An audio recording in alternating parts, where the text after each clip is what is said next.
we started. Thank you. Good afternoon, everyone, and welcome to the decision day of myself, the Executive Lead Member of Children's Services and the Executive Member for Education, Councillor Forster. These decision days are being broadcasted in one of our sessions live on YouTube via the County Council website. If I dip straight into the agenda item 1 for today, which is the Holiday Activity and Food Programme extension, and Shelley, you are presenting this report. Thank you. Great. Good afternoon, everybody. So following on from the news that the Department for Education is funding an extension to the Holiday Activities and Food Programme through the 2025-26 financial year, Hampshire has received confirmation of the grant allocation that we're receiving for this programme.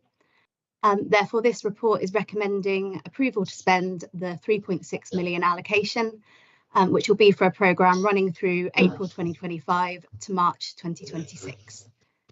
The HAF programme provides free placements for children and young people from low-income families across the Easter, summer and Christmas school holidays.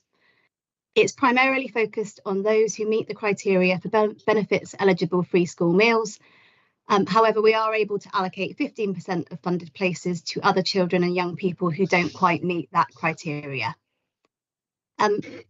From previous rounds of this programme, the County Council has an open procurement framework with providers, and we use that to purchase places that meet the programme requirements. This has been in place since 2021. The report appendix sets out the very diverse mix of providers that are currently contracted through that framework. So this includes schools, childcare providers, community groups and sports and activity providers. The framework will be opened up at periodic windows throughout the year, and that will enable new providers to join. And we then invite those providers to tender for each of the holiday delivery periods. The programme will also continue to fund internally the Hampshire Short Breaks programme and Hampshire Libraries. If we receive the approval to spend today, we'll be extending that current procurement framework by 1 year, as it's currently due to end on the 30th of June, and we'll be increasing the value of that to accommodate the anticipated spend with providers across the year. Payments will then be made to providers as and when the individual holiday provision is commissioned. Perfect. Thank you, Shelley. I'm really proud of our Holiday and Activity Food Programme. I think as a local authority, we deliver that with partners really, really well. And I've been privileged enough to see it in its infancy and its start-up to now, and seeing those have the enjoyment of the young people that actually take part in those activities is just absolutely wonderful.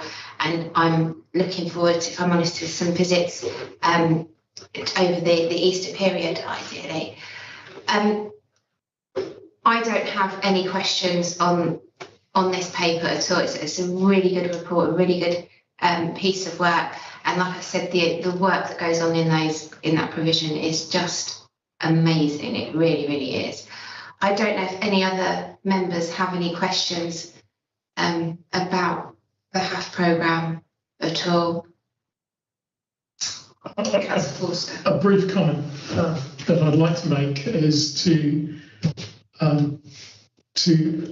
thank all those involved, especially for maintaining the discretionary 15% that was mentioned in the introduction. I think that's really important because it does help some of those who are most in need but may not directly qualify for eligibility. So that's really good. And I'd like to thank the library staff in particular, because I know they do an amazing amount of work, as well as all our partners who deliver the service and all those officers who put it up. It is a classic example of the county and its teamwork operating really effectively. So well done and thank you. Thank you, and I'll definitely pass that on to the teams. It's really appreciated. Anyone else have any questions or comments about this paper? No? Well, thank you again, Shelley, for this afternoon and for the report. I'm really, really happy happy and privileged to be able to approve the spend of just under 3.6 million for our holiday activity and food programme. And I look forward to visiting some of the sites over the Easter holidays, and would strongly recommend, if any other member on the call would like to do so as well, that if they get in touch with either me or Shelley, we can absolutely arrange that for, Yes, for you. definitely, definitely. Perfect. Thank you very much for your time. Thank you. So the next items on the agenda are the lowering of age ranges at, are we, just for clarification please, are we taking these both together, do you want to, or do you want to do them, what's these? Separate decisions. Okay, separate. So lowering the age range for Lanterns Nursery School, and Peter, I'll hand over to you to present the report. Thank you very much. Good afternoon, councillors. Good afternoon, colleagues. Before I take you through the two reports, I just want to give you an update about the statutory guidance which these two reports relate to. So that's making significant prescribed alterations to maintain schools. Now, we have become aware that during this week, this guidance has been updated, and the update removes the responsibility or the statutory duty to follow when lowering age ranges for school-based nurseries. This has obviously come to us very late. It does, however, still require us to give regard to the changes that are being made. This has not yet been made official to us. I don't believe we've been written to yet. We found this in part of our normal sort of scanning of guidance. So therefore, I expect that Stuart will receive official notification in a week or so. We believe we should continue with the reports, and then we can give due regard to how we want to take future reports. We've got 3 in the pipeline for your June meeting, and we can therefore decide how we want to treat those going forward. So if I may present the 2 reports today with your consent. Absolutely, yes please. Okay, so the first of those reports, page 17 of your pack, is lowering the age range of Lanterns Nursery School. So the purpose is to feed back from statutory public notice, and the recommendation will be to lower the age range to take children from 6 weeks old. So sections 4 to 8 of the report give us a summary about the proposals, and these have been agreed by the governing body of Lanterns. It's going to utilise the existing accommodation, so repurpose empty space. There's no cost to the local authority, and it confirms that a public consultation did take place between the 29th of November 2024 and the 10th of January 25. There was no objections raised. Sections 9 to 13 give you the contextual information. So Lanterns is one of a few maintained nursery schools, and it's in the district of Winchester, and it currently caters for children 2 to 5 years, has a resourced provision for children with special educational needs and disabilities for 36 children, and it accommodates 103 children in total. The proposal we're putting forward does support the sufficiency need for the St Barnabas ward, Winchester, and importantly, it adds the 0 to 2 age range, which is largely missing from that area. So as a maintained nursery, Lanterns supports a significant number of children who live in disadvantage, 39% access early years pupil premium. So section 14 of the report is finance, and a business plan has been submitted. And I should also raise that an application was made to the Department for Education Early Years Capital Expansion Grant, which was successful. So that's money to help equip the new space. Section 15 to 17 is about the consultation and inequalities. There was no objections raised to the school or the local authority, and the equality impact assessment is attached in Appendix A.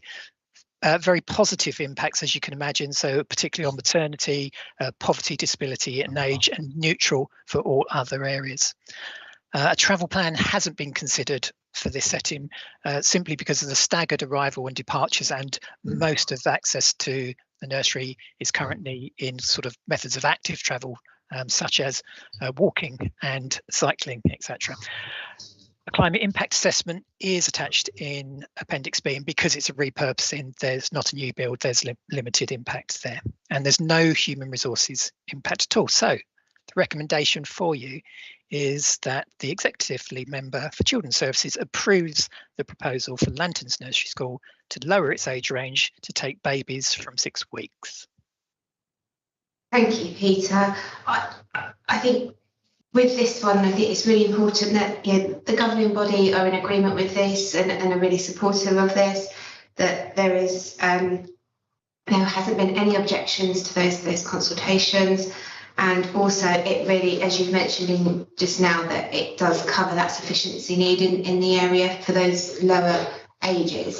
So I think that's, what's happening here is really important to cover all those aspects. Councillor Baines. Thanks, Councillor Chad, and thanks, Peter, for that. I'm also sort of pleased that the governing body are on board with this and that there weren't any objections, as you've just mentioned, Ros. It's just a quick question as to 6 weeks seems like very young. Yes. When you read it in the papers, is there any sort of reasoning as to why it's 6 weeks? I think I've seen 6 months before, but never 6 weeks. So is there any reasoning behind that?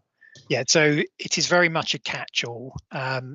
And very unlikely that we'd have children of 6 weeks. The majority of children start nursery at around that 6 month period. And bearing in mind that government funding kicks in at 9 months, I think that gives you a good steer of where children will actually be joining, which age they'll actually be joining. Okay, thank you. Does that reassure you that of the age range a bit more? Brilliant. Councillor Forster, have you got anything that you wish to add? No, really pleased to see this. Okay. So I will go to the recommendation then, and I'm really happy to approve the proposal for Lanterns Nursery School to lower its age range to take babies from 6 weeks old. So thank you very much, Peter, for all your work on this one. And that moves us nicely to the next one, which is lowering the age range for Loxheath Infant School. Thank you. So from page 29 of your pack, the purpose of this is to lower the age range to 2 years. And in sections 3 to 7, the summary does confirm that the governing body have reviewed the proposals and have given full agreement. Again, it's accommodated in existing space, and the school will be responsible for monitoring their finances. There is no cost to the local authority, and a public consultation was held between the 29th of November to the 10th of January, and there was no objections raised. There was comments and dialogue, which is enclosed, and we'll come to that. Sections 8 to 12 give you the contextual information. So Loxheath is a maintained community infant school in the Fareham district, has a planned admissions of 90. It was previously 120, so they have lowered their PAN to a level, so that gives you the space and the gap in the school which they're looking to fill. They're looking to add between 21 and up to 40 places in that early years age range. This will not make it an all through school. Parents will still have to apply for Year R places in the normal way. The proposals that the school have made do meet an identified sufficiency need. It is an area of high concern for us. And it will also help with the adjacent Parkgate area as well, which is also showing significant pressure for early years places. The school recognises that it will also give them early sight of children with emerging additional needs and those with special educational needs and disabilities. Sections 13 and 14 of Finance. The budget will be managed separately from the school, the main school budget, and we have obviously looked at the business plans which have been shared with us. Sections 15 to 19, consultation and inequalities. So prior to the statutory consultation, the school did undertake local surveying, and this was to help them develop their business plan, and they received 76 responses, all were very positive. The statutory consultation took place. And there was also the opportunities for in-person engagement events at the school, and the feedback from these are captured in Appendix C. Two main themes to draw your attention to. One was a question about would there be a negative impact on other educational institutions in the area, by which they meant other early years facilities and local schools. And given the sufficiency of 75 places needed immediately, we could clearly say there's going to be no negative impact by allowing this provision. There was also some comments about how travel will be managed. And again, it was highlighted that given that the drop in PAN, it won't exceed the previous capacity, so we don't anticipate any changes or difficulties there. There's an equality impact assessment attached in the Appendix A, and again, positive impacts on areas of age, disability, pregnancy, maternity and poverty, neutral impacts for other characteristics. The climate adaptation mitigation, again, repurposing rather than new build. So therefore, the recommendation is for the Executive Lead Member for Children's Services to approve the proposals for Lockheath Infant School to lower its age range to take children from 2 years. Thank you, Peter. Again, I think this is a good news story. The governing body are really on board with this. It does help the issue of those spaces that are needed immediately as well locally. And I love the comment from one of the attendees at the event that says this is very good for children for preschool, as the children will know the school already. So despite them having to, they're going to apply for a year our place, but actually that consistency of being in the same location, I think will really have the potential to benefit many of the youngsters in that area. And I just thought that was a really lovely, positive comment to have when we're thinking about the children. Does anyone else have any questions or comments about this one? No? Well, then I am very happy to approve the proposal for Lockheath Infant School to lower its age range to children from 2 years old. And thank you, Peter. Sorry. No, that's fine. Now you've made the decision, I think we probably need to have a offline conversation about how we deal with these out in the future, because we don't need to move through this full process, but you still might want to be cited. Yeah, absolutely. Yeah. So if we can take that offline at some point, that'd be great. Thank you. Thank you very much for your time today, Peter. And now I'd like to hand over to Councillor Forster for his decision day. Thank you very much, Councillor Chad. Good afternoon, everyone, and welcome to my decision day. We're fortunate that we're all in the same office today, which makes life a little bit easier. The first item of 3 on my decision day is the North Whiteley Secondary School, which I believe, John, you're going to take us through. That's right. Thank you, Councillor Foster. So today I'm presenting the report for the new North Whiteley Secondary School, which starts on page 45 of the pack, which is seeking approval to spend 46.7 million, conditional upon securing planning permission. Relating to that, there's one small update to the paper since Chairman's briefing, in that the expected date for determination of the planning application is now expected in April, not later this month as previously advised. It's just 1 month slippage on that decision date. So as an overview for the project, the new proposals are for a 6th form of entry school, secondary school in North Whiteley, which will cater for 900 pupils aged 11 to 16 years old, with the addition of an on-site SEND resource provision for 15 pupils. The school is required to meet the demand of secondary school places from the North Whiteley major development area. The proposals have been designed to allow the school to expand by 2 forms of entry to 8 forms of entry in the future, should it be required. The site and the majority of the funding is provided by developer contributions via a Section 106 agreement approved as part of the overarching development, with additional funding from basic need and high needs grant funding. The project was included in the Children's Services Capital Programme approved in January 2025. A drawing illustrating the proposals is attached in Appendix 1 of the report on page 57 of the pack. The proposals comprise a 3-storey teaching block with general and specialist teaching spaces, assembly and dining halls, learning resource and SEND and resource provision areas, along with a separate 2-storey sports block that contains the sports facilities and changing facilities. Externally, the works include grassed sports pitches, 2 artificial turf football pitches, a multi-use games court, hard and soft landscape social spaces, cycle storage, and staff and visitor car parking.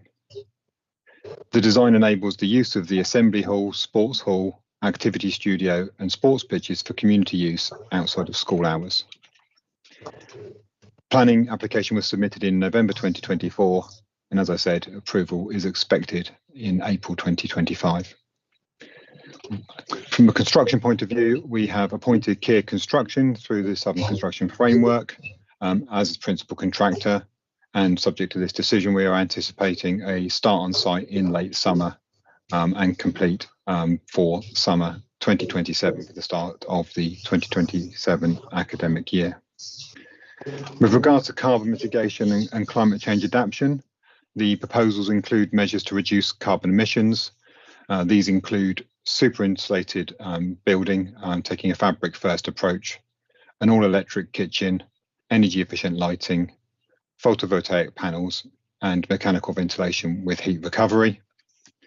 Due to funding and infrastructure constraints, the building will be heated by high efficiency gas condensing boilers, with the heating system designed to run at low operating temperatures to ensure that it is heat pump ready when the technology becomes economically viable to install and for the school to run.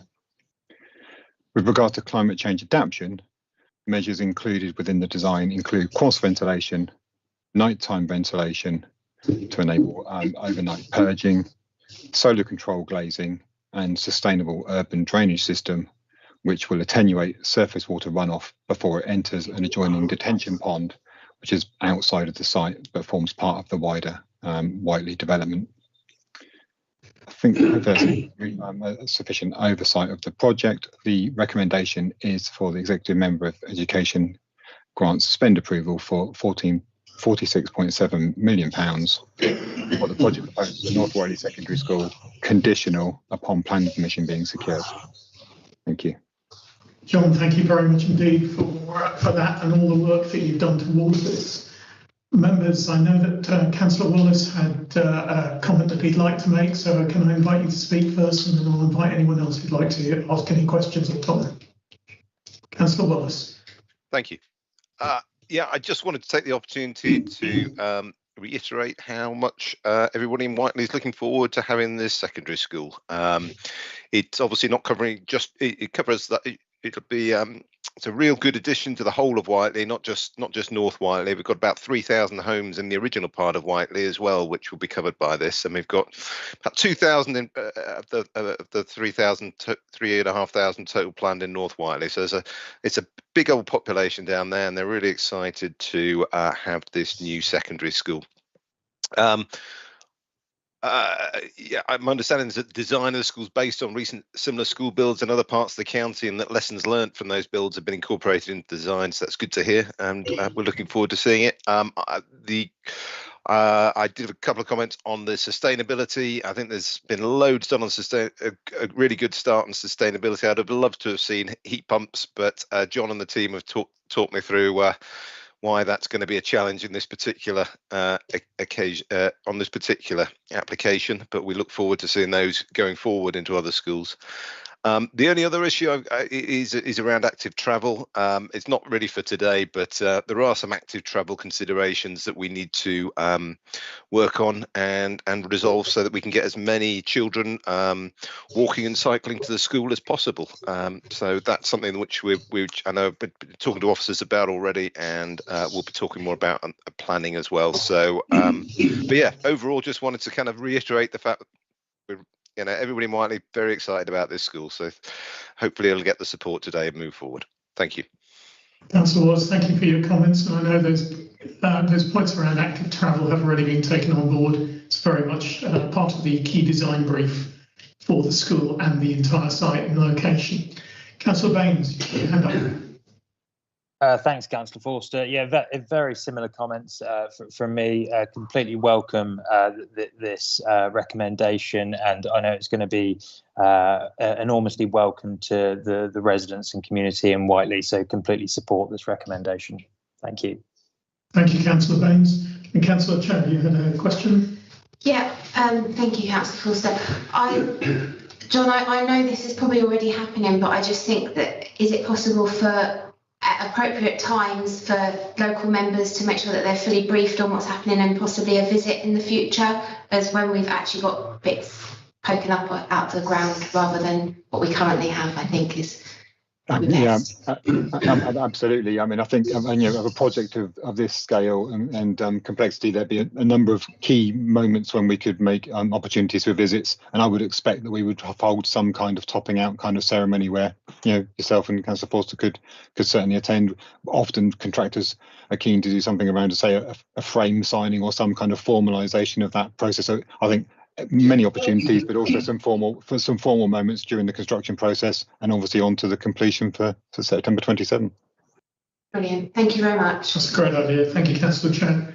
Stuart. Nice. Just a question for Rich and for Annie, really. This is a significant amount of money, 46.7 million, just that due process has been followed and it was identified previously in our capital programme. So just to belts and braces, as it were. Absolutely, Stuart. It's been named in the capital programme on numerous occasions and was updated in the January capital programme. So absolutely, due process has been followed at every point. Thank you. Thank you, Stuart, and thank you, Richard. Any other questions? I had a couple of comments myself. It was quite fascinating to see the Kia flypast video of the site done on CGI, which I think is really informative. I urge anyone who is watching and maybe wants to find out a little bit more to have a look at the design and look at that video, which is available. As Councillor Wallace and others are aware, we've done a couple of site visits to other similar schools which can attest to the design effort put in by our Hampshire architects, which is fantastic. I'm really pleased to see not just this school following those design and the learning lessons, as was mentioned, but also having the capability for expansion for another 2FE in the future. That's innovative and sensible design, really good. So looking forward to it. It is a challenging site with a 10-metre height variation, but that's been well accommodated. And I think it's going to be incredibly desirable. Many from the surrounding area will want to go to it. So it's quite likely we will see that expansion in the future. But I'm encouraged by what's being put forward. I'm therefore happy to approve what appears a very short recommendation in paragraph 2 for a very significant spend. As Stuart said, 46.7 million is significant in a few words. But that recognises the phenomenal work that has been put in by Richard, John, and everybody involved. So thank you for that. I am happy to approve that recommendation as detailed in paragraph 2. That moves us on to the next two items, which are both additional provision. The first one is item 5, some resource provision. Natalie, will you be taking us through that? I will indeed. So this report's purpose is to request approval to undertake initial and statutory consultations on a number of proposals: the establishment of a resource provision for 15 pupils with autism spectrum disorder at Applemore College, opening in phases from 25-26, the establishment of a resource provision for 12 pupils with autism spectrum condition at Hamble Primary School, opening in phases from September 26, the establishment of a resource provision for 15 pupils with autism spectrum condition at the Hamble School, Eastleigh, opening from September 2026. The establishment of a resource provision for 10 pupils with social, emotional and mental health needs at Stanmore Primary School, opening in phases from September 2026. The establishment of a resource provision for 15 pupils with social, emotional and mental health needs at the Wavell School, Wavell-Rich, opening in phases from 25-26, and provision of a resourced provision places at Ashley Infant School from 24 to 32, and a change of designation from severe learning difficulties to provide 15 autism spectrum conditions and 17 speech and language communication places from September 2025.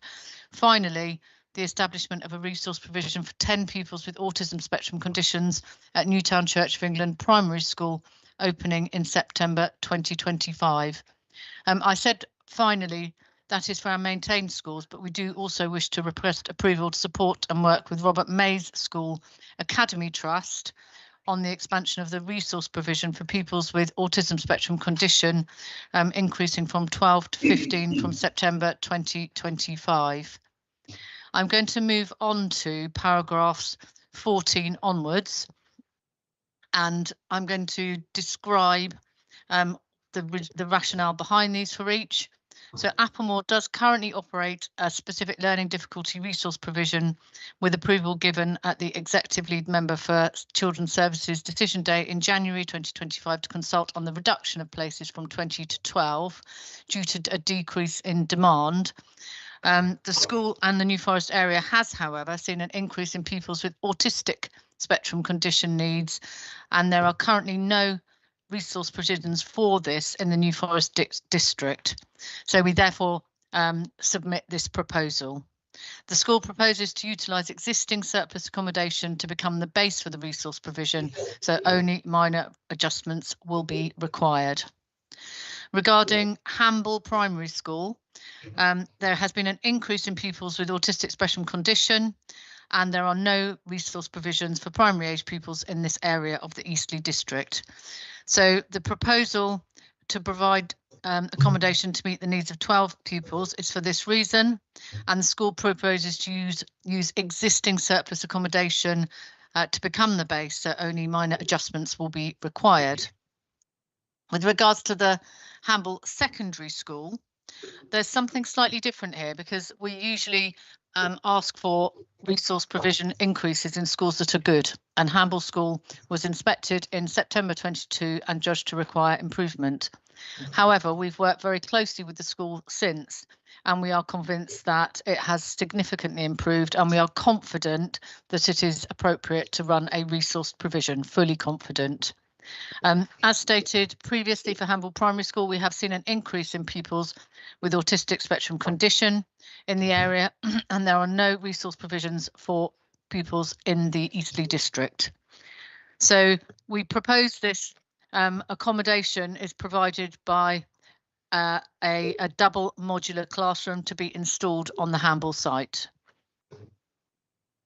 For Stanmore Primary School, the school has seen an increase in pupils with SEMH, which is social, emotional, mental health SEMH needs, which I will use that term from now on.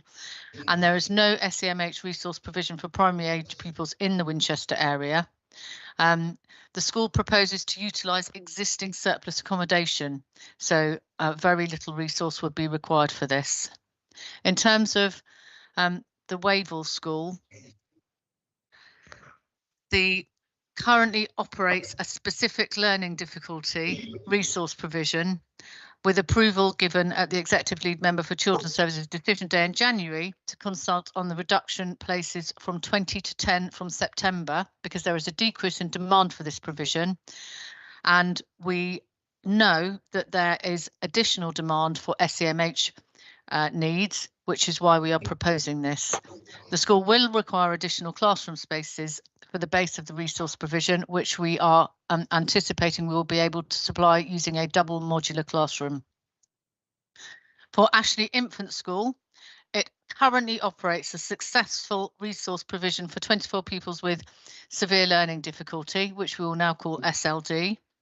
The school has seen an increase in pupils with autism and speech and language needs, and that is a growing area of need in the New Forest district. So the proposal is to increase the resource provision places from 24 to 32 and change of designation to cater for 15 ASC places and 17 speech, language and communication places to fit the profile of the children currently in the area and to meet future needs. The school proposes to utilise existing surplus accommodation to cater for this. In terms of Newtown Church of England Primary School, the proposal is to establish a resource provision to meet the needs of up to 10 pupils phased over 2 years. However, the primary school admitted 8 pupils with complex autism needs, and this in September 2025. It will do, and this proposal will allow those pupils to be given specialist support from the point of entry. The school will be able to use existing surplus accommodation to support this resourced provision. For Robert Mays Academy School, we are proposing an expansion to provide 3 additional places, taking the agreed place number from 12 to 15 for autistic ASC pupils, and that offers obviously additional places for children with ASC in the Hart district of Hampshire. This will require very minor works to accommodate. Thank you. Thank you very much, Natalie. That was really comprehensive and detailed and truly appreciated. Do I have any questions?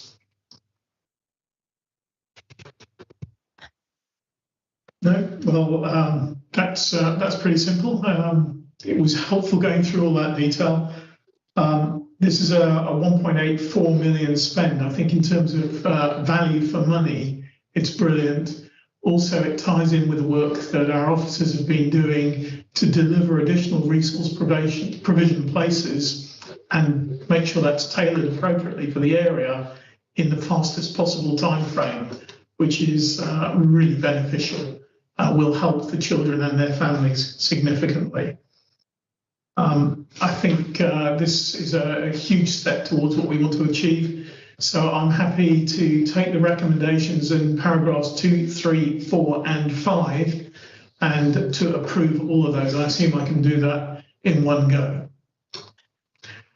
So thank you very much. Those 4 recommendations are all fully approved. That moves us on to the last item on the agenda, item 6. Natalie. Thank you. So the purpose of this report is to provide feedback from the statutory public notice consultation period and request final approval for 9 proposals. So I'm going to move down to page 100 and give some necessary detail. So the first proposal, the establishment of a resource provision at Bartley Church of England Junior School. The statutory notices for all of these were published and the dates are given in the report, so I won't read through them, but there were no comments received in relation to this proposal. Regarding the establishment of a resource provision at Crookhorn College, again, we followed appropriate process with regards to publication of notices. There was 1 comment received and it was a supportive comment that's contained within the appendix. For the establishment of the resource provision at Fleet Infant School, there were no comments received in relation to this proposal. For Valmead Junior School, there were no comments also received in relation to this proposal. But the next one, which is Hollywater School, there were 2 comments received, one raising concerns around staffing levels and how this might negatively impact student care, the other supportive. The head teacher has responded with details of new staffing planned to cater for the additional pupils in response to the first comment, and the comments are available in the appendix.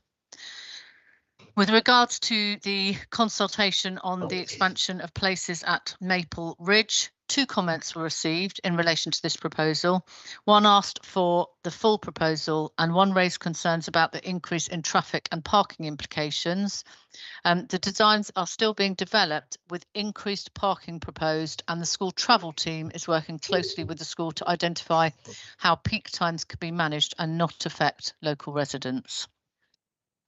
The decrease in resource provision places at Applemore College, there were 10 comments, and it's good to see that there are so many comments around decreases. They were raising concerns regarding this. However, the responses sent back explained the rationale and the decreased need for this kind of place, and that the school and council are going to work to offer new resource provision places, as we've seen, to better meet the needs in the local area and support the wider school population.